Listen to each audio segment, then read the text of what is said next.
Comique pour cette grande dame du théâtre.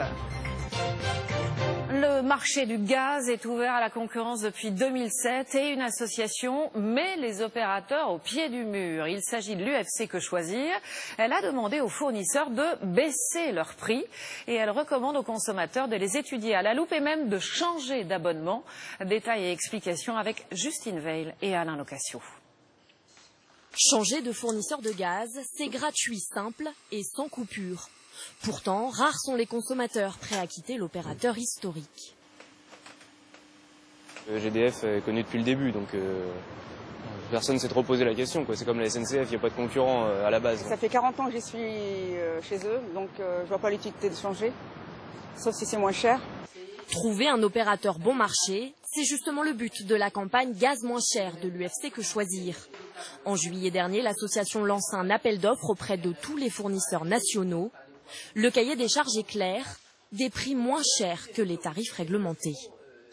Et ce tarif réglementé du gaz, il explose, puisque depuis 2005, il y a une augmentation de 80% de ce tarif. On annonce encore une hausse du prix du gaz dans les mois qui viennent. Donc ça devient totalement insupportable, alors que la concurrence peut jouer, les prix peuvent baisser si les consommateurs se mobilisent. Un seul fournisseur a répondu à l'appel d'offres de l'UFC Que Choisir. Cet opérateur belge qui promet un tarif 13% moins cher que celui de GDF, soit une économie d'environ 130 € par an. Une offre alléchante, mais qui n'est garantie qu'un an. Au-delà, le prix pourrait augmenter. Je ne peux pas vous dire aujourd'hui quel sera le prix du gaz dans un an. Personne ne peut vous le dire. Ce que je peux vous assurer, c'est que les clients, ils peuvent me quitter sans préavis dès qu'ils ne sont pas contents. Donc moi, je suis juste obligé d'être moins cher. Cette offre groupée proposée par l'UFC Que Choisir n'est valable que jusqu'au 25 novembre prochain et pour les 100 000 premiers inscrits. Du côté de GDF Suez, on dit ne pas craindre de départ massif des clients.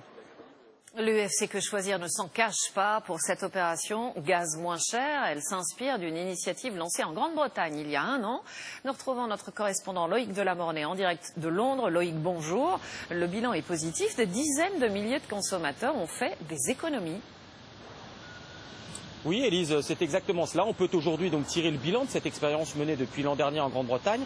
En 2012, donc, des groupes de pression ont lancé un appel d'offres, ont mis en concurrence 5 fournisseurs de gaz et d'électricité. 165 000 Britanniques ont choisi de s'inscrire sur Internet pour voir si les prix seraient moins chers. Et sur cela, 37 000 d'entre eux ont décidé de sauter le pas. Ils ont effectivement changé de fournisseur.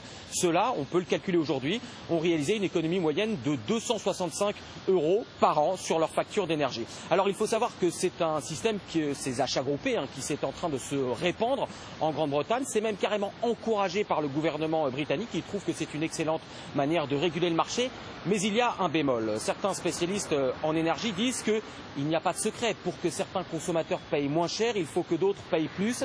Ils sont notamment inquiets sur les populations les plus vulnérables, c'est-à-dire les classes sociales défavorisées, les personnes âgées, celles qui vont moins sur Internet. Et ils pensent que ces personnes-là, tout simplement, vont payer la note des petits malins qui ont bénéficié de ces promotions. Loïc Delamornay en direct de Londres. Merci à vous Loïc pour ces précisions. Voilà un autre sujet qui préoccupe bon nombre de Français. Il s'agit du danger potentiel des ondes électromagnétiques.